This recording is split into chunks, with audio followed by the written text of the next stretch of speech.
नमस्कार, स्वागत है आपका। आप देख रहे हैं हर खबर हरियाणा। मैं हूं आपके साथ अनाया शर्मा। शुरुआत करेंगे हरियाणा की अहम खबरों के साथ। रेवाड़ी जिले में क्राइम इन्वेस्टिगेशन एजेंसी शाखा 3 के इंस्पेक्टर अनिल कुमार को एंटी करप्शन ब्यूरो गुरुग्राम की टीम ने 3,75,000 की रिश्वत लेते हुए रंगे हाथों गिरफ्तार किया है। बता दें कि सीआईए इंस्पेक्टर को शहर की एक सोसाइटी में पकड़ा गया है। फिलहाल एसीबी की टीम आरोपी से पूछताछ कर रही है।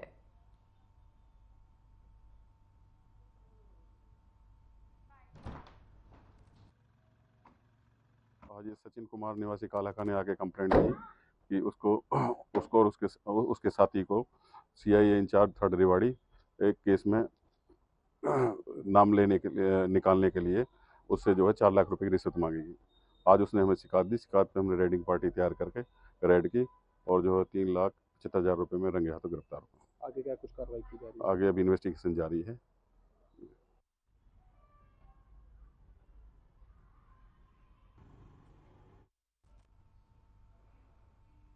खबर फतेहाबाद से है, जहां भारतीय किसान यूनियन खेती बचाओ ने सरकार के वादा खिलाफी के विरोध में 13 फरवरी को किसानों ने दिल्ली कूच करने का ऐलान किया है।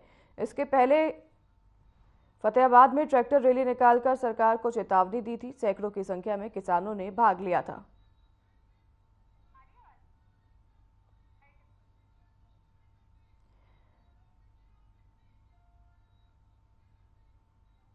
दिल्ली में कालाबंदी करने के लिए किसान निकल चुके हैं और आपको बता दें कि फतेहाबाद से नपो किलो चलो दिल्ली के नारे के साथ किसान अब दिल्ली के लिए निकल चुके हैं और किसानों ने सरकार को चेतावनी दी है कि 13 तारीख को दिल्ली में किलेबंदी करेंगे। तस्वीरें अपनी स्क्रीन पर आप देख रहे हैं। सभी किसान भारी संख्या में फतेहाबाद में नपो किलो चलो दिल्ली के नारे के साथ अब दिल्ली के लिए रवाना हो गए हैं अपने ट्रैक्टर्स में और किसानों ने सरकार को चेतावनी दी है कि अगर उनकी मांगें पूरी नहीं की गई तो 13 तारीख को वह दिल्ली में किलेबंदी करेंगे।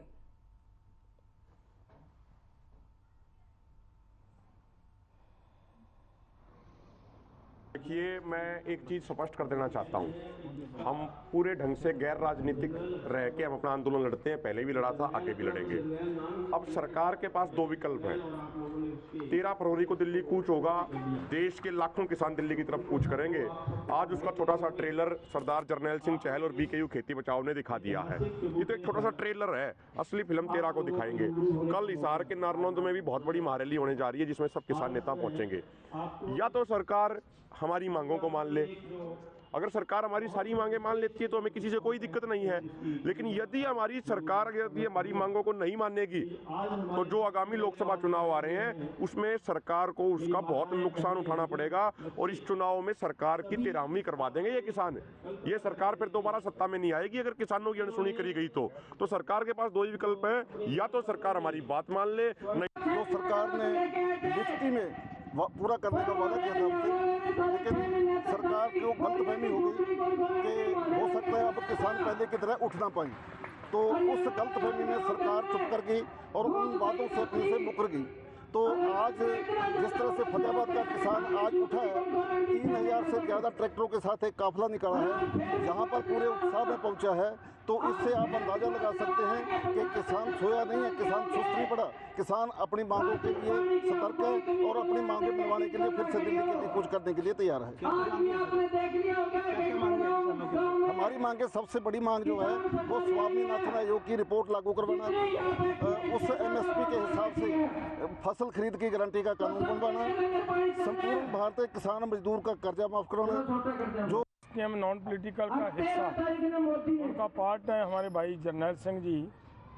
इनके ऑर्गेनाइजेशन पंजाब किसान बचाओ खेत बचाओ एक बहुत बड़ा कार्यक्रम किया है। इन्होंने हज़ारों ट्रैक्टर लेकर अलग अलग गांव से घूमते हुए किसानों को जागृत करते हुए, क्योंकि जैसे सरकार किसानों के लिए किसानों के ऊपर हमलावर हो रही है, उसका मुकाबला करने के लिए जो 13 तारीख का हमारा कॉल दिया है कि दिल्ली चलो का आंदोलन है, उसकी तैयारी के लिए बहुत बड़ा होंगारा मिला है इनको। और मुझे अच्छा लगा कि ये जब हरियाणा जिस तरीके से आज हरियाणा के किसान इतनी बड़ी संख्या में ट्रैक्टर लेकर बाहर निकले हैं, तो मान लीजिए कि आंदोलन फिर से पहले से भी मजबूती से लड़ा जाएगा, क्योंकि पिछली बार जब आंदोलन हुआ था हरियाणा इतनी उस समय इतना अग्रेसिव होकर बाहर नहीं निकल रहा था और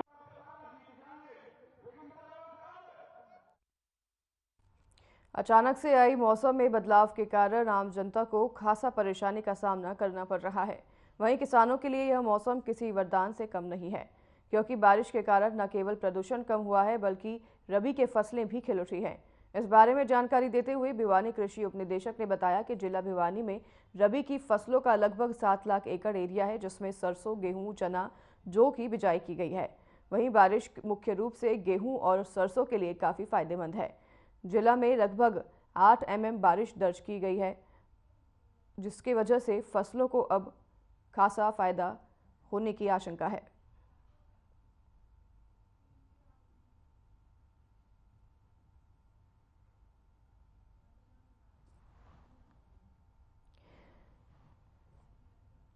भिवानी में अचानक से बारिश होने की वजह से किसानों के चेहरे खिल उठे हैं। किसान अचानक हुई बारिश से काफ़ी खुश नज़र आ रहे हैं। हालांकि लोगों को इससे परेशानियों का सामना करना पड़ रहा है, लेकिन किसान के खेत में अब फसलें खिल रही हैं। खासकर आपको बता दें कि रबी की फसलों को, गेहूं की फसलों को हुई इस बारिश से काफ़ी फ़ायदा हो रहा है, जिसकी वजह से किसान काफ़ी खुश नज़र आ रहे हैं। आपको बता दें कि भिवानी में 8 mm बारिश दर्ज की गई थी और इस बारिश ने सभी फसलों को खासा फायदा पहुंचाया है।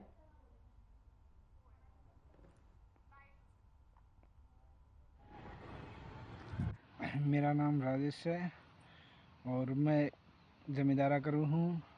और बारिश से पहले गेहूँ सूखे सूखे मुरझाए थे। बारिश होने के बाद में गेहूँ की फसल भी बढ़िया चल पड़ी और सरसों में घना फायदा हो गया जी।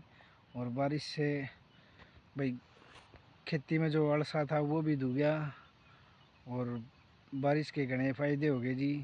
ट्यूबवेल की पानी से जमीन वो हो रही थी, वो भी सुधर गई जी।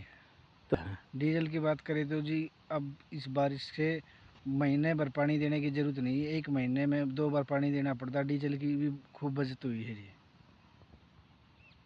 आज जो बारिश हुई है उससे फसलों में बहुत ज़्यादा फ़ायदा होया है, जैसे गेहूँ है, सरसों है और जौ हैं, बहुत ज़्यादा फ़ायदा है उनमें। बारिश थोड़ी कम हुई है, थोड़ी और तेज़ होती तो शायद और भी ज़्यादा फ़ायदा होता। और इस टाइम मौसम में भी बहुत बदलाव आया है, सर्दी कम हो जाएगी। बहुत बढ़िया बारिश हुई है, मौके की बारिश है, प्रदूषण कम हो गया और बारिश आ जाए तो और ज़्यादा फ़ायदा होगा। बारिश थोड़ी हुई है जी, कोई गड़ा फाजाली को नहीं आया, बाकी ठीक से और हो जाए तो। बाकी लेट बहुत कर दिए भगवान ने भी, कल तुम्हारे करे नूनी चढ़ी की धरती में ट्यूबला पानी दे दे के नहर आंदी को नहीं। 2 एकड़ में गेहूँ है, 2 आम सरसम से बहुत आए सांग से कल तो फिर इसका कुछ तो फायदा होगा जी। और थोड़ी दिन महीना 2 महीने पहले हो जाती तो और ज़्यादा फायदा था इसका, कुछ फायदा होगा भी। भिवानी जिले में अगर हम जो जोत के लायक ज़मीन है या जिसके अंदर किसान बिजाई करते हैं वो लगभग 7 लाख एकड़, थोड़ा बहुत प्लस माइनस हो सकता है, एकड़ हर साल बिजाई होती है। और रबी फसलों के अंदर जिनकी बिजाई करते हैं किसान भाई, उनमें मुख्य रूप से गेहूँ, चना, सरसों और कुछ एरिया अपना जौ का भी होता है। और अगर जैसा कि सब किसान भाइयों को भी पता है, हमें भी पता है, पिछले काफ़ी समय से बारिश नहीं हुई थी। अब जो आज और कल में जो बारिश होने लग रही है वो किसानों के लिए बारिश ही नहीं, मैं तो ये कहूँगा एक सोना वर्षा है। इससे किसानों को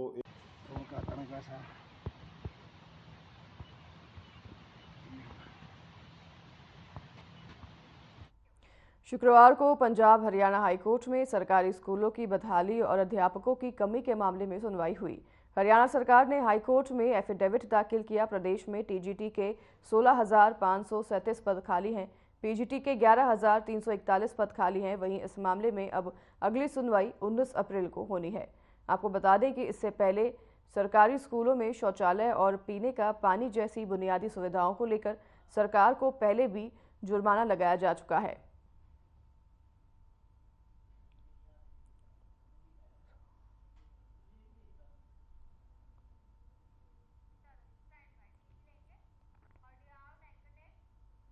तो शाम में HSIID ने पहाड़ से पत्थर लेते समय पत्थर के साथ मिट्टी और बड़े लाइस के पत्थर डाले। इसके विरोध में क्रैशर मालिक शुक्रवार को HSIID के अधिकारियों से मिले और तुरंत इसके समाधान की मांग की। वहीं क्रैशर मालिकों ने आगे जानकारी देते हुए बताया कि करीबन 3.5 महीने बाद काम चालू हुआ है और इसके बावजूद भी HSIID द्वारा क्रैशर मालिकों को सही माल नहीं दिया जा रहा है। क्रैशर मालिकों का इस पर कहना है कि पत्थर के साथ बहुत ज़्यादा मिट्टी डाली जा रही है और पत्थर भी बड़े साइज़ का डाले जा रहा है और हर रोज़ 10,000 टन पत्थर ही डिस्पेंस किए जा रहे हैं, जबकि 50,000 टन से ज़्यादा पत्थर डिस्पैच होना चाहिए था। क्रशर मालिकों का ये भी कहना है कि वो इसके विरोध में शुक्रवार को HSIID के अधिकारियों से मिले थे, जिन्होंने 4 दिन का समय मांगा है।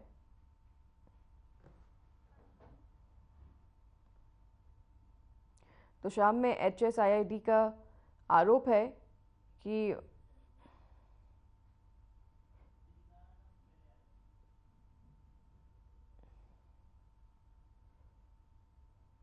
HSIID के अधिकारियों ने प्रदर्शन किया है और प्रदर्शन करते हुए इन्होंने 4 दिन का समय मांगा है। ये HSIID की तस्वीरें आप देख रहे हैं, अधिकारियों की तस्वीरें जिन्होंने प्रदर्शन किया है और 4 दिन का समय मांगा है। और उन्होंने आपको बता दें कि HSIID पर आरोप लगे हैं, जिसके विरोध में HSIID के अधिकारियों ने 4 दिन का समय मांगा है। तो शाम से ये तस्वीर सामने आ रही है जहां पर HSIID पर आरोप लगे हैं और आपको बता दें कि इन आरोप में उन्होंने 4 दिन का समय मांगा है।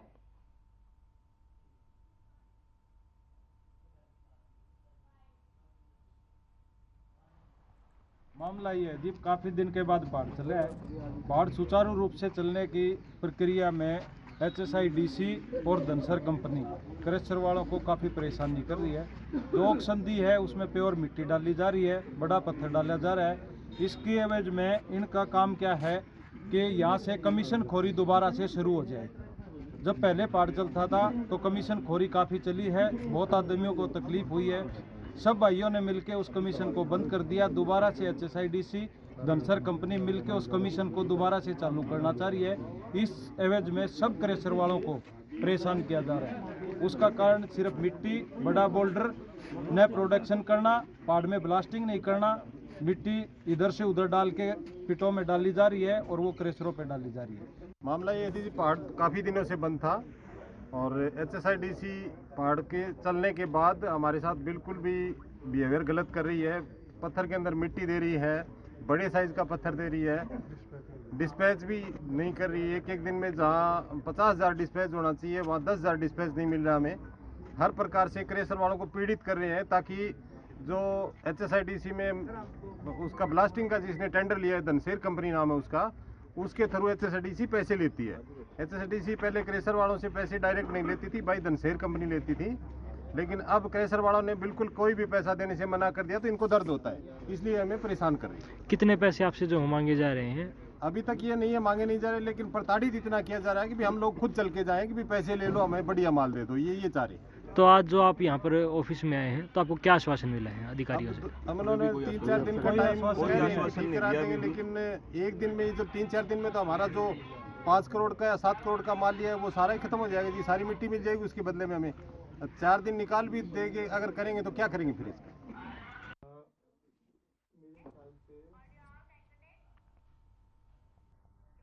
नशे पर लगाम लगाने के लिए आए दिन अंबाला पुलिस का एक्शन देखने को मिलता है। तस्कर चाहे कितना भी शातिर क्यों ना हो, पुलिस उसे पकड़ ही लेती है। अभी ताजा मामला अंबाला शहर के सेक्टर 8 से सामने आया है, जहां पर हरियाणा एंटी नारकोटिक्स की टीम ने अंबाला इकाई के एक सुमित नाम के तस्कर को गिरफ्तार किया है और तलाशी लेने पर उसके कब्जे से 15 नशीले इंजेक्शन बरामद किए गए हैं। वहीं आपको बता दें कि मामले में ज्यादा जानकारी देते हुए Haryana state narcotics control bureau unit Ambala inspector Satbir Singh Rathore ने बताया कि उन्हें सूचना मिली थी कि सुमित उर्फ घोंचू, जो अंबाला शहर का रहने वाला है, वो नशीले इंजेक्शन बेचने का काम करता है और आज भी इंजेक्शन बेचने के लिए जाएगा। इसी बीच पुलिस ने नाकाबंदी करते हुए आरोपी को सेक्टर 8 से गिरफ्तार किया। तो वहीं तलाशी लेने पर उसके पास से 15 ब्यूरोफाइन इंजेक्शन बरामद हुए हैं।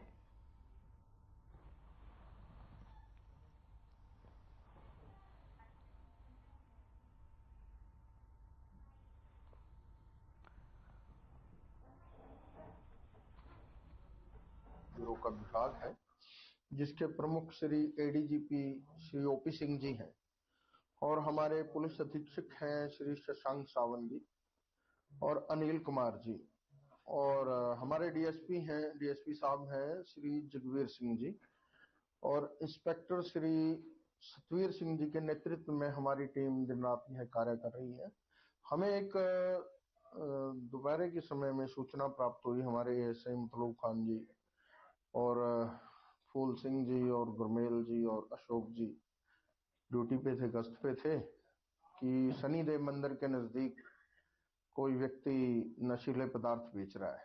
तो हमने रेस्क्यू किया तो उससे 15 इंजेक्शन बरामद हुए।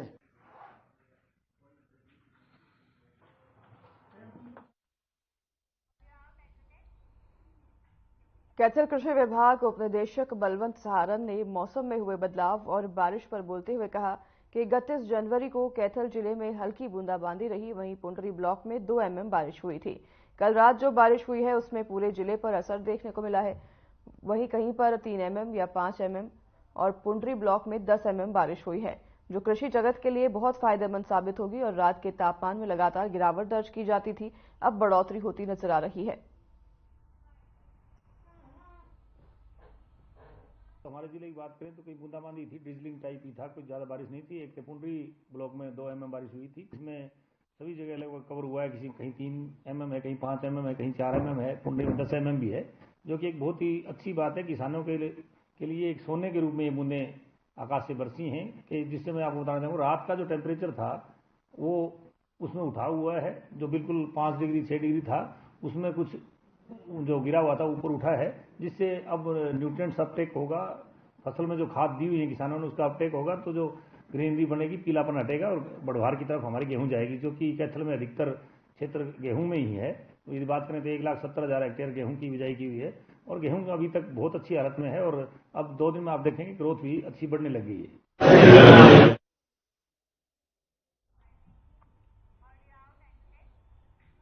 इंद्री हल्की के गांव पंजोखरा के रहने वाले सीआरपीएफ के जवान रजनीश असम में ड्यूटी के दौरान शहीद हो गए, जिनका पार्थिव शरीर उनके पैतृक गांव में पहुंचा, जहां उनका राजकीय सम्मान के साथ अंतिम संस्कार किया गया। अंतिम संस्कार में सीआरपीएफ के जवान, राजनेता और पुलिस कर्मचारियों ने पहुंचकर उन्हें श्रद्धांजलि अर्पित की। तो वहीं आपको बता दें कि रजनीश पिछले काफी समय से सीआरपीएफ में सेवा दे रहे थे। इस दौरान सीआरपीएफ की टुकड़ी के साथ आए इंस्पेक्टर ने जानकारी देते हुए बताया कि रजनीश उनके ही विभाग में कार्य कर रहे थे और उनका अचानक इस प्रकार देहांत हो जाने से उन सभी को दुख लगा है और ऐसे में जवान को वह सब नमन करते हैं।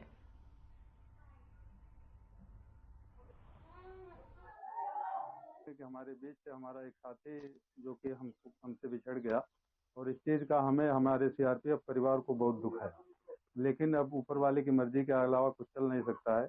लेकिन सैनिक सम्मान के साथ हम लोग पूरे मान सम्मान के साथ उनका अंतिम संस्कार में हम लोग लेकर के आए और उस मान सम्मान के साथ उनका अंतिम विदाई हम लोग कर रहे हैं। रजनीश जी पंजोखड़ा का रहने वाला था और ये शिलोंग में तैनात था। 2004 बैच का सीआरपीएफ का जवान है और ये शहीद हुआ है।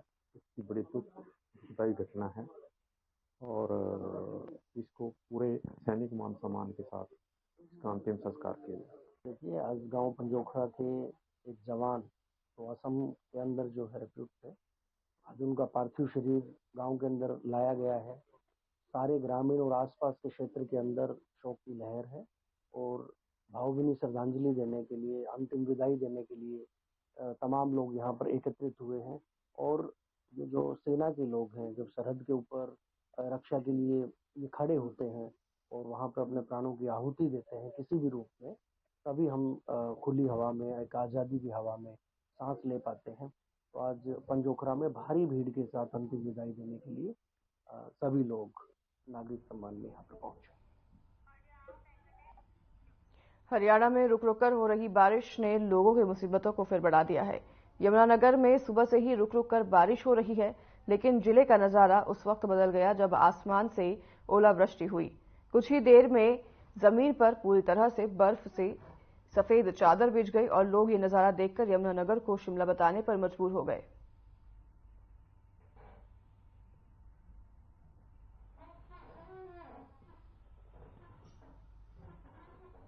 दो तीन दिन से धूप निकलनी शुरू हुई थी, थोड़ा मौसम में ठंडक का असर कम हुआ था। अब आज सुबह एकदम बारिश हुई, ओलाबारी हुई, जगह जगह ओले पड़े इतने बड़े बड़े, जिससे ठंड बहुत ज़्यादा बढ़ गई है दोबारा से। और सुबह से आप देख रहे हो मौसम भी ऐसा ही हो रहा है, सूरज नहीं निकला आज। तो ये कहें कि यमुनानगर में एक बार फिर जो है ठंड बढ़ गई है, गलत नहीं होगा।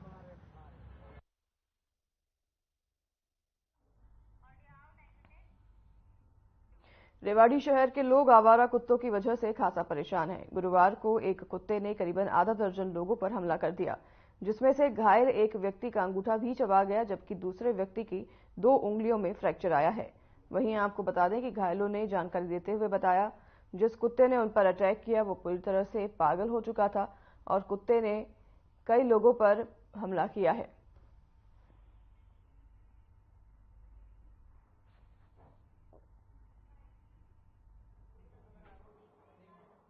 हमारे पास ना आज सुबह तकरीबन 9 बजे 5 पेशेंट आए थे, जिसमें से 2 एक जय कुमार और एक शिव शंकर। इनको बहुत ज़्यादा किसी रैबिड डॉग ने बाइट कर लिया था मनचंदा सोसाइटी के पास। तो जो ये जय कुमार था, इसको तो स्काल्प में, हेड में और इसके जो राइट हैंड की 2 फिंगर्स फ्रैक्चर हो गई थी और कैटेगरी 3 डॉग बाइट थी, एक्सटेंसिव बाइट थी। फिर हमने इनको एडमिट किया, इनको पूरा इलाज किया और अभी ये 2 शिवशंकर और जय कुमार ये दोनों हमारे पास एडमिट है और अभी इनकी हालत बिल्कुल स्थिर है। और 3 पेशेंट, जो एक और पेशेंट था वो 27 साल का था, उसका एक अंगूठा चबा गया था कुत्ता, उसको हमने डिस्चार्ज कर दिया है। और 2 छोटे बच्चे थे, उनको माइनर स्क्रैचेस और बाइट मार्क्स थे, तो वो हमने उनको प्राइमरी ट्रीटमेंट देके डिस्चार्ज कर दिया। इनकी अगर रिकवरी की बात है, कितना टाइम हो गया? हाँ, जो ये जय कुमार और शिवशंकर है ये अभी हमारे पास एडमिटेड हैं और इनको, जय कुमार को जो फ्रैक्चर है, इनको रिकवर होने में टाइम लगेगा 3 से 7 दिन। मतलब अगर सब कुछ सही रहता है तो 3 to 7 days। हमारे नहीं गए थे काम करने के लिए, अब टेम्पू से उतरे हैं, वहाँ से एक आवारा कुत्ता आया, कुछ आदमी ने भगाया, मैं था अकेला, वो मेरे साइड खिलौटा मेरे पास आ गया तो मैं पत्थर मारा उसको, मेरे ऊपर चढ़ गया, मैं नीचे पड़ गया, मेरे को यहाँ काट दिया, हाथों में काट दिया। मैं इसके बाद में जब मेरे जूता उठाया उसको हिम्मत बांध के, वो पत्थर हाथ में उठाया, जब भागा है, मेरे पास कोई बचाने वाला नहीं आया। क्या काम करते हो? बेलदारी करते हैं सब। कितने और लोगों को काटा है? कितने लोगों को काटा है कुत्ते ने? ये है, 1-2 आदमी तो हमें यहीं पे है, और छोटे छोटे बच्चे हैं, 2 और बच्चे जैसे मुझे छुट्टी कर दी है। एक आदमी को काटा है, 3 बच्चे हैं और ना सब कोई भी। पिछले लंबे समय से रेवाड़ी नगर परिषद में व्याप्त भ्रष्टाचार थमने का नाम नहीं ले रहा। भ्रष्टाचार चाहे सड़कों के निर्माण में हो या बेसहारा पशुओं को पकड़ने में खर्च हुई लाखों रुपए की राशि का हो, हर मुद्दे पर रेवाड़ी से कांग्रेसी विधायक चिरंजीवी राव ने नगर परिषद की चेयरपर्सन पर गंभीर आरोप लगाए हैं और उनसे स्पष्टीकरण की मांग भी की है, लेकिन आज तक कोई भी कार्रवाई नहीं हुई है, जिसे लेकर कांग्रेसियों ने रेवाड़ी के बाजारों में नगर परिषद के खिलाफ जमकर विरोध प्रदर्शन किया है। तो वहीं कांग्रेस विधायक चिरंजीवी राव ने नगर परिषद की चेयरपर्सन पर भ्रष्टाचार के आरोप लगाते हुए कहा कि 1 महीना पूर्व रेवाड़ी के सेक्टर 3 और 4 सहित जिला सचिवालय की रोड को लंबे अरसे के बाद बनाया गया, लेकिन भ्रष्टाचार की हद तो तब हो गई जब मात्र 15 दिनों में इन नई नवेली सड़कों से भ्रष्टाचार की रोडियां बाहर निकलकर गड्ढों में तब्दील हो गई, जिसका नगर परिषद के पास कोई भी जवाब नहीं मिला है। ये मैं इसलिए बोल रहा हूँ, मेरे भाई गोकल बाजार के मेरे भाइयों सारे यहाँ खड़े हैं, प्रधान भी यही है, सब यही है।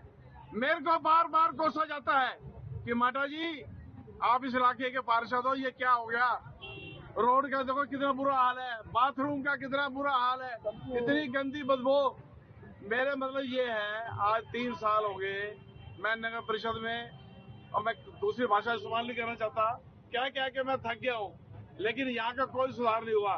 फिर क्या मिला है संदेशा के लिए बजट में कोई इन लोगों ने रिबेट नहीं दी। इनके खुद के नेता कहने लग रहे हैं कि ये चुनावी साल था, चुनावी साल के अंदर भी लोगों को जो राहत नहीं दी, जो रिबेट नहीं दिया गया, वो साफ तौर पे बताता है कि इन सरकार से लोगों से कोई सरोकार नहीं। हम लोग भ्रष्टाचार के मुद्दों को आप देख ही रहे हैं, लगातार हम लोग उठा रहे हैं और आने वाले समय के अंदर भी उसको उठाते रहेंगे।